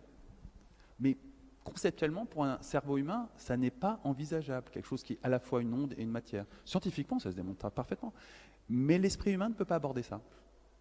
Vous avez dû entendre parler de tout un tas de choses, de chat Schrödinger, tout un tas de choses scientifiques qui sont beaucoup trop complexes pour être abordées par un cerveau humain. L'exponentielle en est une. Je vais vous montrer ça avec un exercice très très simple. On va faire un petit exercice de méditation. Vous allez fermer les yeux et vous allez vous imaginer sur une plage en train de marcher, à grands pas. Chacun de vos pas fait 1 mètre. Et vous allez faire 19 pas. Au bout de ces 19 pas, quelle distance aurez-vous parcouru? A priori, 100% d'entre vous sont capables de me donner une réponse parfaite. Maintenant, on va faire un petit jeu avec une exponentielle. Vous êtes toujours sur la plage, vous marchez toujours, mais par un phénomène inexpliqué, votre premier pas fait 1 mètre, votre deuxième pas fait 2 mètres, votre troisième pas fait 4 mètres, votre quatrième pas fait 8 mètres, et ainsi de suite. 16, 32, 64, 128, 256, etc., etc. Donc au bout de 19 pas, quelle distance aurez-vous parcouru? Une idée? Vous aurez fait 1,6 fois le tour de la Terre. Vous voyez que le cerveau humain n'est pas capable d'aborder l'exponentielle. Les maths, c'est pas bien compliqué une exponentielle, on a tous fait au lycée. Mais le cerveau humain ne peut pas aborder l'exponentielle. Et le progrès est basé sur une exponentielle. Et on est au point d'inflexion de l'exponentielle. On est au moment où le progrès commence à être tellement spectaculaire que d'une année sur l'autre, on peut le palper. Alors qu'il fallait une décennie, il y a encore une génération pour palper le progrès. Aujourd'hui, d'une année sur l'autre, on peut le sentir. Et le cerveau humain ne peut pas aborder ça. Et la philosophie politique sur laquelle on repose, qui est basée sur le progrès, est basée sur un progrès linéaire. Il n'y a jamais abordé la possibilité d'être dépassé par le progrès. Or, c'est quelque chose qu'aujourd'hui, on envisage tout à fait avec l'intelligence artificielle. Non pas qu'on est sûr qu'un jour, l'intelligence artificielle dépassera l'intelligence humaine, mais ça a une possibilité. Et on ne sait pas très très bien ce qui va se passer ce jour-là. On va prendre les dernières interventions parce que le temps avance là. Mais il y a cette approche par système, j'ai l'impression, mais j'ai envie dans cette déferlante de fake news, dans cette déferlante de mensonges, de trop d'informations. Moi, je crois que l'individu a plus de stimuli justement pour les questionner, ces informations. Et que paradoxalement, ce trop de n'importe quoi peut améliorer l'individu. Si on revient sur le lait, ben justement, je pense qu'on est mature, que les gens sont matures pour qu'il y ait des personnes de 60 ans, de 40 ans qui fassent l'expérience d'aller arrêter le lait et de voir qu'est-ce que ça fait sur leur santé. Alors, et sur le il y a lait, 20 ans, il n'aurait pas fait. Sur le lait, oui, parce que depuis, tu as eu un vrai travail des journalistes pour expliquer le détail, c'est documenté, les preuves du complot, parce qu'il faut bien appeler ça un complot, sont là, de la même façon que sur la finance, les preuves du complot et de la BNP ou de la SOE sont là, donc il n'y a aucun doute. Les faits sont là. Mais vu le nombre d'informations qu'on se prend dans la gueule, tout un chacun, chaque jour, on ne peut pas humainement toutes les vérifier, c'est pas possible. Moi, je dois vérifier 1 ou 2 informations par jour. Le reste, je leur accorde un vague indice de crédibilité. Parce que c'est des informations qui m'intéressent, parce que ça fait partie de mon domaine de recherche, parce que j'ai une facilité particulière pour les vérifier ou pas, parce que ça me sert en conversation de prof et que le sujet m'intéresse. Mais il y a plein d'informations que... Qu'est-ce qui se passe au Mali réellement? J'en sais absolument rien. Je suis comme vous tous, je lis la presse, mais la réalité sur le terrain, j'en sais rien. Moi, je voudrais dire qu'on peut aussi s'en foutre de tout ça. On n'est pas obligé d'aller sur Facebook. Moi, je ne me laisse pas polluer par cette multitude d'informations. Je sais bien que je ne peux rien vérifier. Il y a longtemps que je l'ai compris. Donc, je ne dirai jamais que le glyphosate est dangereux. Je ne dirai pas que c'est bien. Le lait, je m'en fous. Je mange du fromage. Le lait, j'aime pas, mais j'aime le fromage. Je ne vais pas me priver de tout ça parce que quand on va chercher un petit peu sur Internet, c'est vrai qu'il y a de toutes les vérités, entre guillemets. Donc, il y a tout et son contraire. Donc, moi, je m'en fous.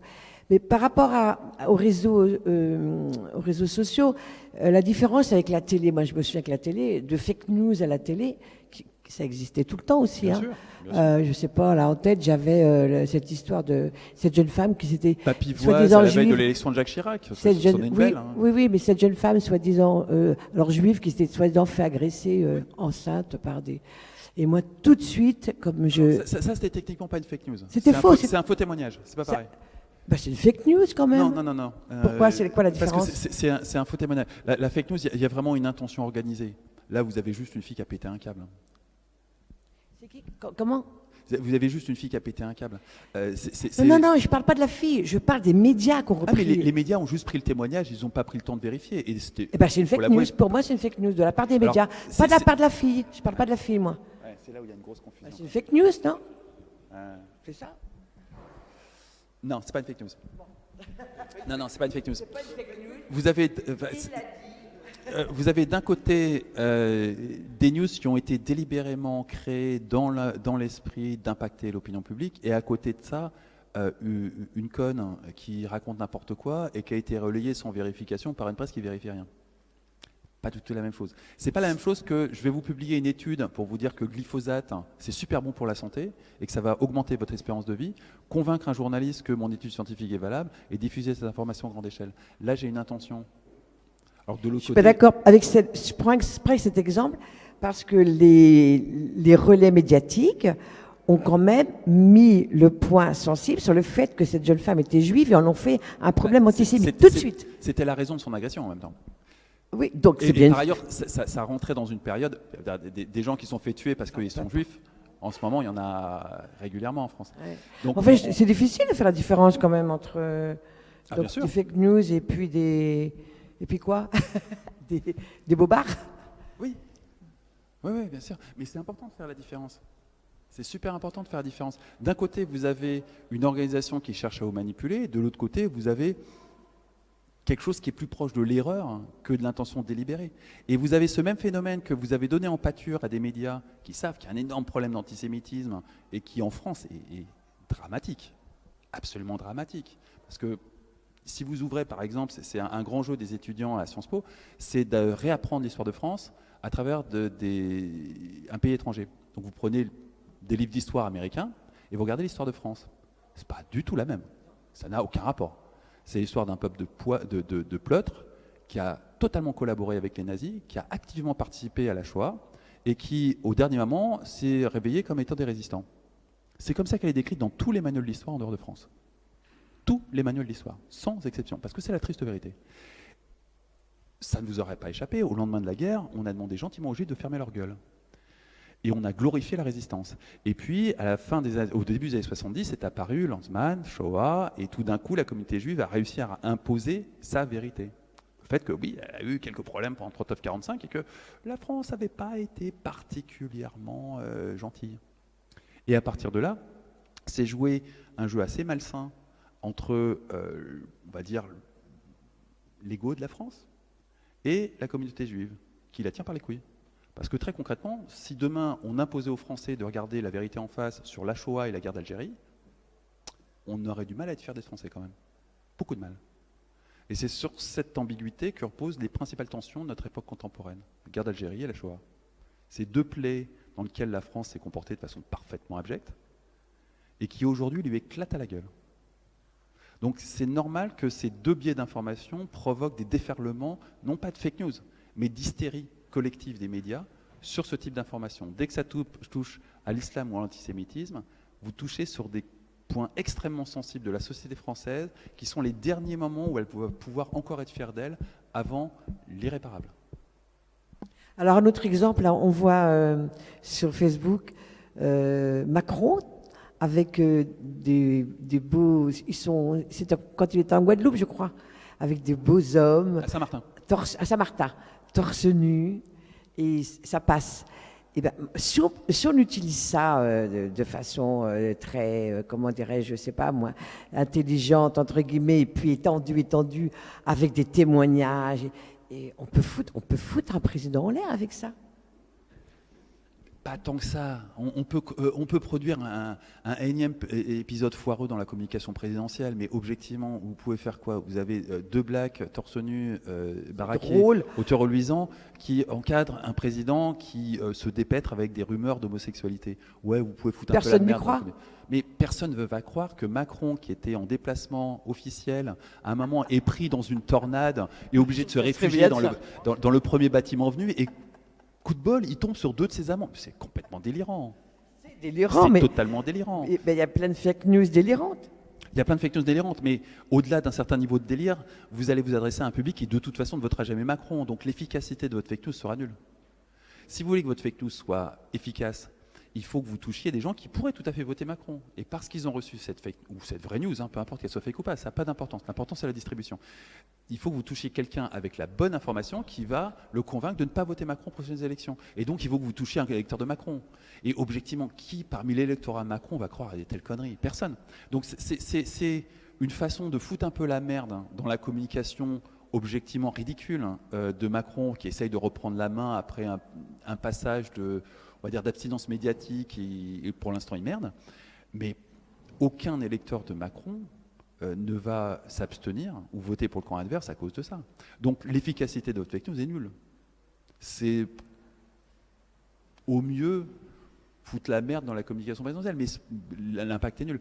Si demain vous arrivez avec une news plus ou moins fake à convaincre des électeurs de Macron de ne plus voter pour Macron, là, vous avez quelque chose d'efficace. Et le fait que votre information soit fake ou pas n'a pas d'importance. Aucune importance. C'est toucher la bonne personne avec un état d'esprit particulier, avec la bonne information qui va avoir un impact qui est important. Et ça se fait de façon algorithmique. Je vous propose une dernière intervention. C'est bon ?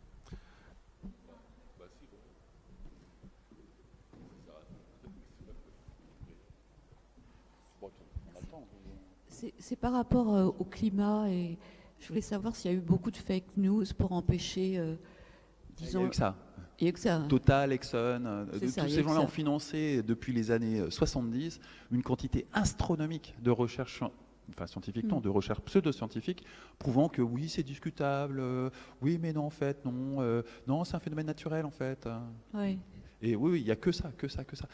On commence aujourd'hui à ne plus voir la prédominance de ces études-là, qui est évidemment très très nombreuse, parce que ça ne vous aura pas échappé, Exxon a beaucoup d'argent, et on commence à ne plus les voir de façon prédominante, parce que le dérèglement climatique, on le voit tous. N'importe quel abruti peut se rendre compte que l'été n'a pas été tout à fait normal, que 40 degrés à Paris, ça n'est pas normal, et que de mémoire d'être humain, on n'a jamais vécu ça, donc il se passe de toute évidence un truc. Mais il y a 10 ans, le dérèglement climatique n'était pas palpable à ce point. En tout cas, pas en France. On pouvait commencer à le palper aux Maldives. Mais chez nous, ouais, c'était un concept. On pouvait y croire, on pouvait ne pas y croire. Et forcément, si vous étiez dans l'industrie pétrolière, c'était beaucoup plus simple de ne pas y croire. Moi, en ce moment, je rencontre plein de banquiers. J'ai beaucoup travaillé pour l'industrie bancaire. Mais je rencontre des banquiers coin de la rue, quoi, le mec qui est chargé de compte. Et je suis fasciné. Ce n'est pas un public auquel j'ai l'habitude. J'ai l'habitude j'allais dire de vrais banquiers, de gens qui dirigent des établissements financiers ou des fonds d'investissement, mais pas du chargé de compte du coin de la rue. Et je suis fasciné par la capacité de ces gens à ne pas regarder la vérité en face. Les gens qui travaillent pour des banques qui ont des comportements qui sont abjects et documentés, et qui ne regardent pas la chose en face. Et je fais tout mon possible pour ne pas faire de parallèle avec les gardiens des camps nazis. Parce que fondamentalement, les conséquences pourraient s'avérer tout aussi dramatiques. C'est malheureusement une triste réalité. Juste un mot, c'est un petit peu angoissant en ce moment. J'ai peur que les gens, par rapport au global warming, là, pensent que c'est pas tout à fait vrai et du coup qu'on se réveille trop tard, quoi. C'est trop tard. Alors là-dessus, je suis navré. Hein. Si vous voulez vous réveiller, c'était dans les années 70 ou 80. C'est trop tard. Il y a eu plein de... L'émission de Hulot, c'est pas pour rien. Il y a eu un excellent article j'ai oublié son nom, d'un mec du GIEC, et qui faisait ce parallèle en disant, finalement, est-ce que c'est vraiment la peine d'appuyer sur le frein ? Ça ne sert pas à grand-chose, parce que la voiture est sortie de la colline, elle est en train de tomber dans le vide, donc le frein, ça ne sert à rien. Et malheureusement, on est dans cette situation, toute évidence, d'un point de vue scientifique. On est dans une situation où c'est trop tard, de toute façon. On va avoir besoin... Le dernier rapport du GIEC qui est sorti il y a 2 jours préconise un arrêt immédiat de la production de CO2, mais aujourd'hui, maintenant, tout de suite, sinon on va dépasser 1,5 degré de réchauffement. Souvenez-vous, c'est pas si loin que ça. Il y a 15 ans, on expliquait aux populations que si on atteignait 1,5 degré de réchauffement, ça serait une catastrophe, avec des centaines de millions de... Aujourd'hui, c'est entériné. On va l'atteindre. Le but du jeu, c'est pas d'aller plus loin qu'1,5 degré. Parce qu'au-delà d'1,5 degré, il n'est pas impossible qu'on arrête le Gulf Stream. Et là, les conséquences, c'est la fin de la civilisation. Mais on a vraiment, souvenez-vous, hein, au début des années 2000, on disait attention, il ne faudrait surtout pas qu'on atteigne 1,5 degré. Et là, on vient de nous dire attention, il ne faudrait pas qu'on dépasse 1,5 degré. C'est trop tard, totalement trop tard. Donc notre génération, je reprends les propos de cet humanitaire, j'ai aussi oublié le nom, qui hier qualifiait l'attitude de notre génération de crime contre l'humanité. C'est un véritable crime contre l'humanité qu'on est en train de commettre. Vis-à-vis de lui. Pas vis-à-vis de nous, parce que 50 ans, objectivement, je verrai des choses assez catastrophiques a priori sur la fin de ma vie, mais c'est vraiment la fin de ma vie. J'aurais vécu l'essentiel de mon existence confortablement installé dans une société occidentale avec un train de vie bourgeois. Je n'aurais pas vraiment payé le prix de ma surconsommation énergétique. Et je suis très raisonnable en taxe carbone, je n'ai ni enfant ni voiture. Mais lui, il va vivre l'essentiel de sa vie dans un monde dans lequel il n'y aura pas d'énergie, dans lequel il n'y aura pas suffisamment de ressources alimentaires pour alimenter la totalité de la société humaine. Tu seras bien obligé de partir de France, parce que vu la quantité de centrales nucléaires, ce qu'on t'a pas dit, qu'on a construit nos centrales nucléaires, c'est que ça coûte plusieurs milliards de pièces à démanteler, qu'on n'a pas fait les réserves financières. Donc s'il y a une crise financière, on n'aura juste pas les moyens de les démanteler, mon chéri. Donc tu attendras patiemment qu'elle te pète à la gueule, pendant que nous, on sera tranquillement en train de se reposer au cimetière. Et c'est effectivement un véritable crime contre l'humanité qu'on a commis vis-à-vis des générations suivantes. Un véritable crime contre l'humanité.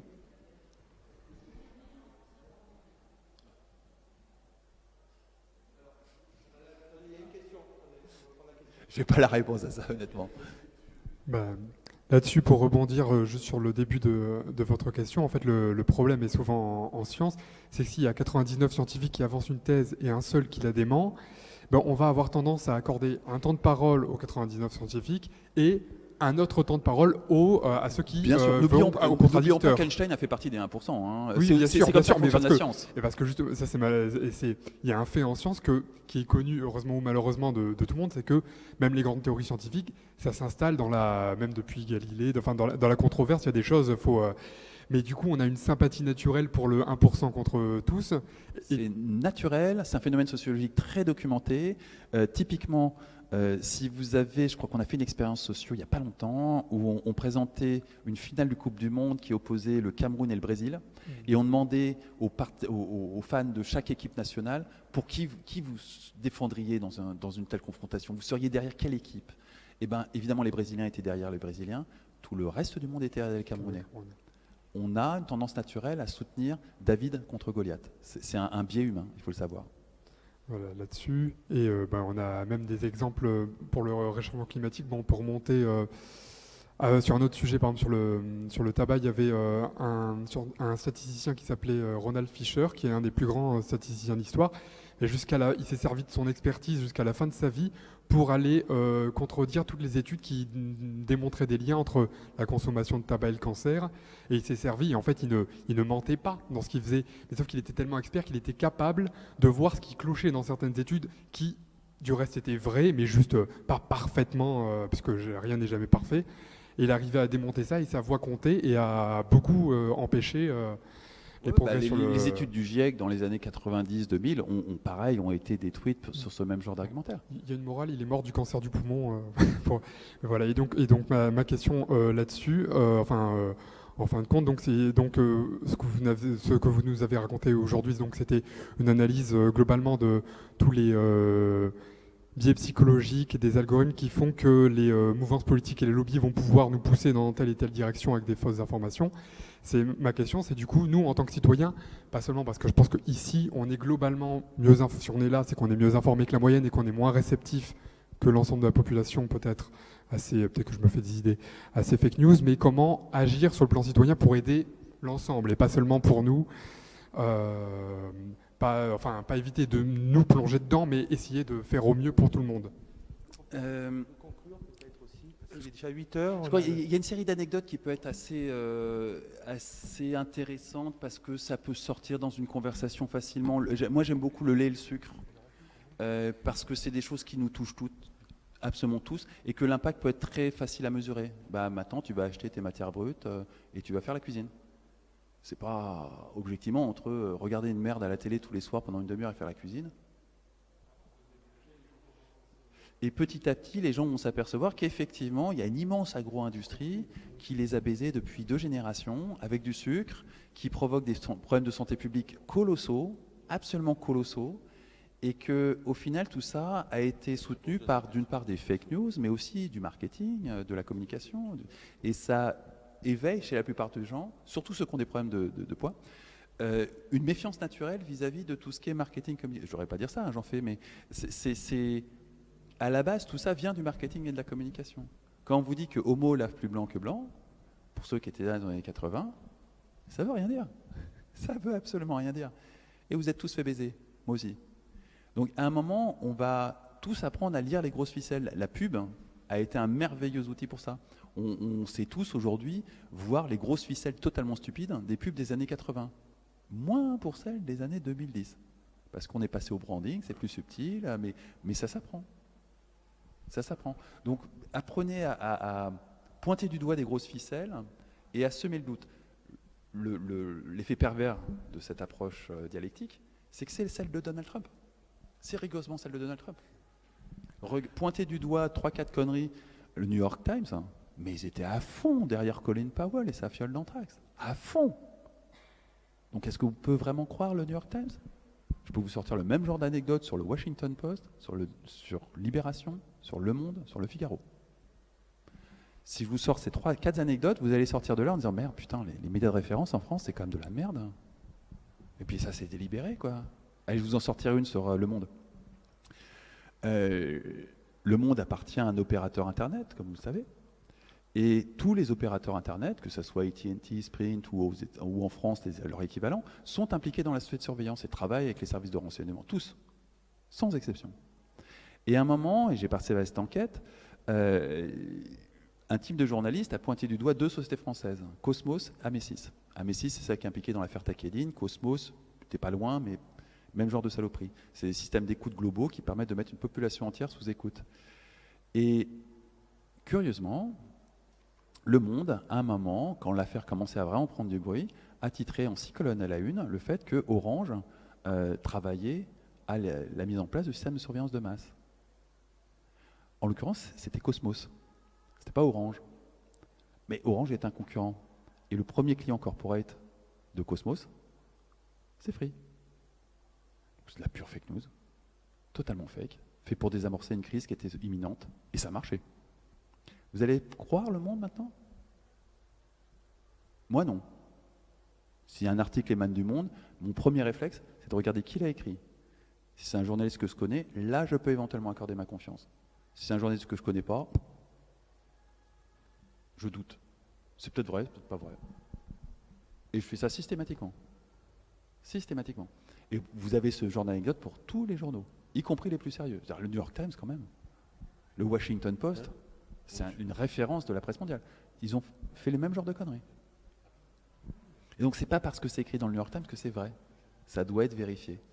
À partir de là, vous avez du temps de cerveau disponible pour vérifier 1 ou 2 informations par jour, après à vérifier une information. Mais ce qui s'apprend, c'est pas très compliqué. mais pas, vous recevez, je crois, en moyenne 5000 informations par jour. Donc grosso modo, vous avez le temps pour vérifier 0,02% des informations que vous recevez. Tout le reste, vous êtes obligé de faire un pari. Et c'est là qu'est le biais. C'est que le pari que vous allez faire, naturellement, c'est est-ce que c'est conforme à ma vision du monde? Si demain, on va aller dans les trucs un peu choquants, si demain je vous sors des statistiques ethniques, vous savez tous que c'est interdit en France. Mais vous doutez bien qu'on les a. Vous imaginez bien que le ministère de l'Intérieur, il a des statistiques ethniques. Moi, j'ai travaillé en tant que journaliste sur une affaire qui touchait une boîte française qui s'appelle Spaliant. Spaliant, c'est de la cartographie à base de big data. Le métier de base de Spaliant, c'est de prendre une carte et de projeter des données sur la carte. Par exemple, ils vont prendre le revenu moyen par foyer, ils vont prendre une carte d'une ville, ils vont projeter le revenu moyen par foyer sur une carte d'une ville. Vous allez avoir une très jolie mosaïque de couleurs, vous allez immédiatement identifier les zones où vous avez des pauvres. C'est fait pour ça. Ça permet de mettre en place une politique de la ville, ça permet de faire des arbitrages dans les infrastructures urbaines, ça permet de décider d'une politique municipale. C'est indispensable d'avoir ce genre d'informations. C'est très facile de faire de la data ethnique à partir de là. Vous prenez l'annuaire, et avec la magie du big data, vous allez déterminer que Ben Abdallah, il est vraisemblablement musulman. Mais vous pouvez aller beaucoup plus loin et déterminer s'il est tunisien, marocain, algérien, juste avec le nom de famille. Vous avez une corrélation statistique qui est pas loin de 95%. C'est pas parfait, hein. Pour faire du fichage et déporter des gens, c'est pas suffisant, mais pour avoir de la cartographie, c'est largement suffisant, 95%. Et ben c'est comme ça qu'on gère le territoire depuis maintenant 15 ans. Ça a permis une chose très intéressante en politique. On est passé de ville, enfin de circonscription, parce que l'unité du politique, c'est pas la ville, c'est la circonscription. De circonscription où vous aviez, dans des banlieues parisiennes typiquement, 15 ethnies différentes, à des circonscriptions où vous avez en moyenne aujourd'hui 3 ethnies. Pour une raison très con, c'est que 3 ethnies, c'est 3 associations, vous leur versez du pognon et ils votent pour vous. Alors que 15, c'est beaucoup plus compliqué. Donc c'est pas une conséquence du racisme, hein, c'est une conséquence du clientélisme qui a créé les ghettos qu'on a aujourd'hui. Et la concentration ethnique sur le territoire français s'est incroyablement condensée ces 15 dernières années, uniquement par le biais de l'attribution des HLM. On a mis les Marocains avec les Marocains, on a mis les Algériens avec les Algériens, et on s'est bien gardé de mélanger certaines ethnies, parce que vous savez bien que si vous mettez des Mauritaniens avec des Algériens, ça va se castagner. Donc vous les séparez dans des immeubles distincts, de façon à assurer une paix sociale. C'est comme ça qu'on gère la politique de la ville. Et c'est comme ça qu'on crée des ghettos. Et c'est comme ça qu'on arrive aux situations actuelles, et c'est comme ça qu'on arrive avec des statistiques ethniques, et si je vous les donne, vous allez immédiatement les rejeter. 85% de population musulmane en prison, par exemple. Le biais humain va vous dire que les musulmans sont des délinquants. La réalité est évidemment beaucoup plus complexe que ça. Mais la donnée brute, elle est là. Et ça, vous allez la rejeter. Et je vous en donner des tonnes là-dedans. Croyez-moi, elles sont toutes plus atroces les unes que les autres. Elles vont toutes, je pars du principe que tout le monde est à peu près gauchiste dans la salle. Elles sont toutes ultra choquantes, ces statistiques ethniques. Et c'est pour ça qu'on ne les publie pas. Parce qu'elles sont affreusement choquantes. Et elles vont complètement à l'encontre de ce que j'imagine être l'opinion majoritaire ici. Donc, le biais naturel pour sélectionner les fake news, pour leur attribuer un indice de confiance, il faut faire super attention à ce que ça ne soit pas un indice d'acceptabilité de l'information. Ce n'est pas la même chose. Une information peut être parfaitement acceptable et totalement fausse. Une information peut être totalement intolérable et parfaitement vraie.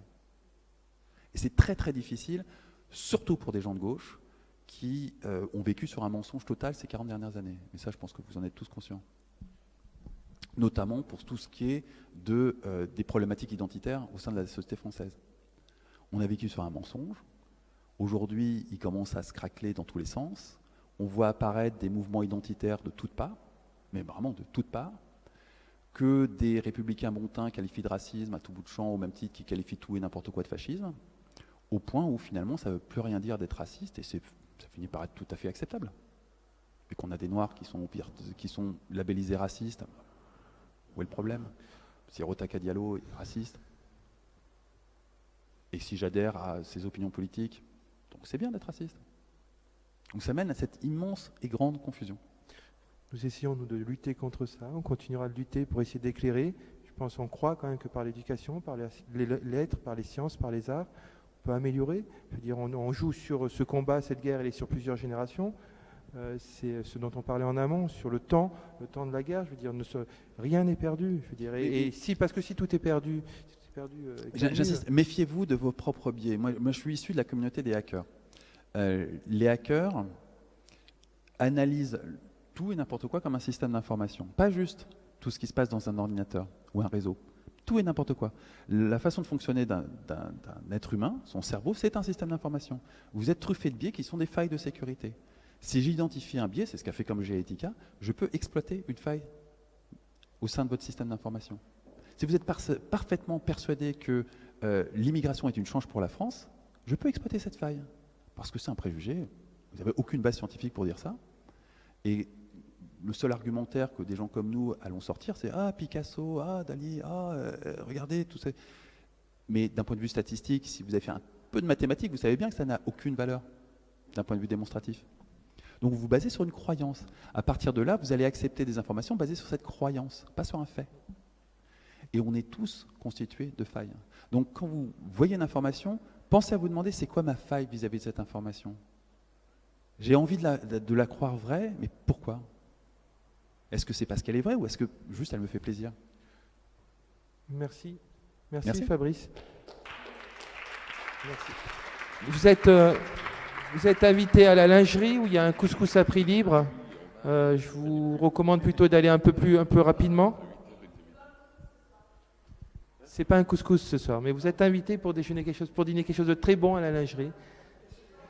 Le 31 octobre, le mercredi 31 octobre, justement à la lingerie, il y aura une nouvelle séance de l'Université Beaupierre sur la musique avec l'auteur, le musicien et compositeur Ignatius, avec un résident, des chanteurs également des Grands Voisins, Miraculeux. Et en deuxième partie de soirée, il y aura un concert exceptionnel de Gontard. Gontard, le lapin de Valence, qui va nous faire du punk rock. Donc merci infiniment Fabrice, c'était très intéressant, très instructif. Merci François, merci à vous tous. Au revoir.